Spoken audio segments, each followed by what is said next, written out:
احمد بن حفص رحمہ اللہ فرماتے ہیں کہ میں امام بخاری رحمہ اللہ کے والد اسماعیل رحمہ اللہ کی وفات کے وقت پاس بیٹھا ہوا تھا، تو اسماعیل رحمہ اللہ فرمانے لگے کہ میرے مال کے اندر 1 روپے بھی حرام کی کمائی کا نہیں ہے۔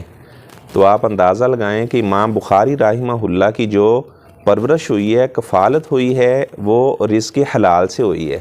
اور جو رزق حلال ہوتا ہے اس کے جو اثرات ہیں کئی نسلوں تک جاتے ہیں، اور جو حرام اپنے بچوں کو کھلاتا ہے تو اس کے بھی اثرات کئی نسلوں تک جاتے ہیں۔